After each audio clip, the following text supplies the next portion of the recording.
सन 1995 में इतने 21 साल के बाद इतने पाठ हम घर घर पाठ किया करते थे। 3 दिन पाठ करते थे और 1 दिन पहले जाना पड़ता था। ये दास स्वयं सेवा करता था, घर घर जाके उनके सब जहाँ हमने पाठ करने का स्थान देखना होता था उसकी सफाई करते थे। कईयों का देख कर कमरा होता बड़ा सा, उसी में पाठ भी करना, उसी में खाना भी बनाना, उसी में खाना भी उसी में, सोना भी उसी में। तो उस ढंग से अपनी सेटिंग कर लेते हम, इतनी जगह हम पाठ कर लेंगे। तो मेरा जाना अति आवश्यक था उस समय, क्योंकि ये स्टार्ट था भक्ति का और स्टार्ट था इस 500 यज्ञ करने का।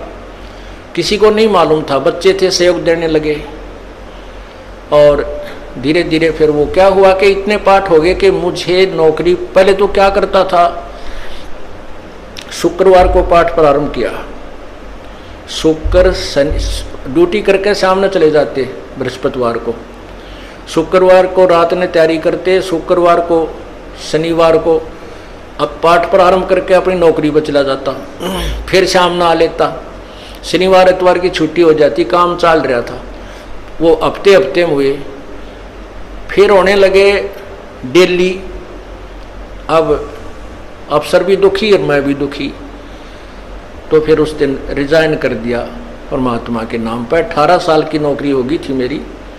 हालांकि कुछ और भी हमारे साथी कह रहे थे भाई अभी 2 साल और डट जाओ आपकी पेंशन बन जाएगी। वाह भैया, पेंशन तो करा कितनी बार होगी, जो पेंशन ई बनेगी ना या कद्दे नहीं बनी थी या असंख्य जन्मों की पेंशन बन जाएगी। तो वो तो इस बात को नहीं समझे थे, उन्हें तो मुझे मूर्ख ही समझा। और दास की सौभाग्य था कि मुझे नौकरी या मजदूरी मिल गई भगवान की और उसकी पुण्यात्माओं को दलदल से निकालने की। कहते आत्म प्राण उद्धार ही ऐसा धर्म नहीं और, धर्म तो और भी है, दान करते हैं, भूखों को भोजन देते हैं, असहाय की सहाय करते हैं, लेकिन जो आत्म प्राण उद्धारी ऐसा धर्म नहीं और। धर्म तो ये भी है जो गौशाला बना रखी है, धर्म वो भी है जो चिड़िया ऊपर चुग्गा डाल देते हो पशु पक्षियों को, वो भी विकलांगों के जो ऑपरेशन वगैरह कराए जा रहे हैं वो भी धर्म है, अनाथ आश्रम है वो भी धर्म है। लेकिन जो आज गऊ हैं उनकी सेवा कर रहे हैं अच्छी है, क्योंकि कोई भी प्राणी है, चाहे भैंस है, पशु है, कोई किसी प्रकार का, सबकी सेवा हमने इसी दृष्टिकोण से करनी चाहिए, क्योंकि सब में एक जैसा जीव, वो भी धर्म है।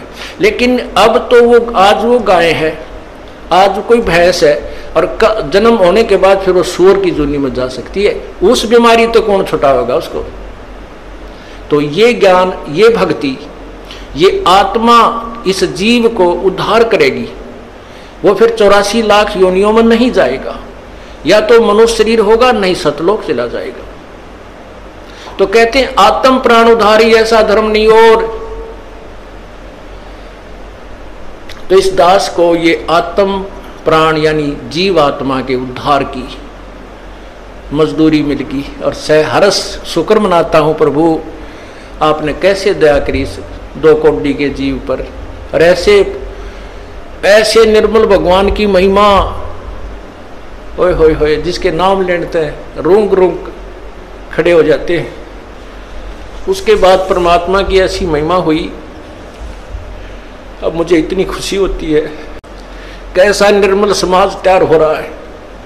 बीड़ी, शराब, मांस, तम्बाकू उसको देखकर भी राजी नहीं है। अब ये पुण्यात्मा दोनों हाथों दान करते हैं और हम पहले लूटन पर लगे रहा करते थे, पाप बढ़ाते थे, ये माया साथ नहीं जानी थी कि इतना नरक इकट्ठा कर रहे थे। और परमात्मा क्या कहते हैं, सतगुरु के सजदा करूं कर्म छुटाए कोटि, और जो ऐसे सतगुरु की निंदा करे फिर जम तोड़ेंगे होठ। अब जो लोग बिना देखे सोचे समझे और भक्तों की संतों की बुराई करते हैं, अब क्या बताते हैं कि सतगुरु के सजदा करो जिसने कर्म छुटाए कोट, करोड़ों पाप कर्मों से हटाकर और पुण्य कर्मों पर लगा दिया। कितने पाप कर्म बचा दिए हमारे, और जैसे ऐसे सतगुरु की जो निंदा करते हैं, कहते हैं उनके जम तोड़ेंगे होठ, यम के दूत उनके इसे लठ मारेंगे, चाहे कितने लागो, मुंह पे, होठा पे। होठ इसलिए कहा कि इस पर ज्यादा दर्द होया करे, सोई भी बड्डी आया करे। तो कहते हैं वो जम तोड़ेंगे होठ जो बकवाद किया करते थे, संतों की निंदा करते थे। नित्यानंद जी महाराज ने यहां तक कहा है, भाई तू ना मानता ना, ठीक है अपना और काम कर ले और कुछ कह सुन ले, पर संत की निंदा मत करिए, ये तेरे लिए बहुत जबरदस्त पाप बन जाएगा। लेकिन जो इस मार्ग से परिचित नहीं है, वो नादान बच्चे आग में हाथ दे देते, बिजली के तार को छू लेते, और ज्ञान होता सत्संग से, और सत्संग में ये काल नहीं आने देता। तो उस दिन के बाद परमात्मा की ऐसी रजा हुई कि बाग लाग गया भगवान का। और यही प्रार्थना करता रहा, परमात्मा तेरे बच्चे तुझे समझे पहचाने, दास को ये नौकरी दी है, इसमें सफल भी आप ही करोगे। इन लोगों ने तो आपको भी नहीं बख्शा था, जब जिसमें आप यहां आए थे काशी में 120 वर्ष रह कर गए, सारा जीवन आपके पीछे पड़े रहे। उन दुष्ट आत्मा स्वार्थियों ने अपने स्वार्थ के लिए जनता को सत्य ज्ञान नहीं समझने दिया, और परमात्मा को बहुत यातनाएं दी गई। अब उनकी जो यातनाओं, उनके साथ जो हुए संघर्ष को देखकर इस दास का दिल डटा हुआ है कि हमारे साथ तो अभी कुछ भी ना हुआ है। जो उस परमात्मा के साथ कितना तेल के कढ़ाई में डाल दिए, कितना काट काट के घेर दिए, कितना कुएं में डाल के ऊपर तो डले ठोक दिए, और फिर भी डोके न पाए। वो तो समर्थ थे, और जनता कुछ नहीं बिगाड़ सकी और ना ही उनको समझ सकी। समझना चाहिए था, कुछ लोग समझे भी थे, लेकिन बाद में फिर वो ठीक ढंग से ना लगे तो भगवान ने उनको स्वयं ही रिजेक्ट कर दिया था। परमात्मा क्या बताया करते थे, कैसा ऑथेंटिक उदाहरण दिया करते थे। अपने आत्माओं क्या बताते हैं, भाई सिर साटे की भक्ति है और कछु नहीं बात, सिर के साटे पाइयो अवगत अलख अनाथ। अब शीश कैसे देना है, शीश ये नहीं भाई काट के सिर चढ़ा दे भगवान के चरणों में, ऐसे नहीं। जैसे आपको परसों के सत्संग में सुना था कि गुरुदेव को समर्पण कर दिया जाए।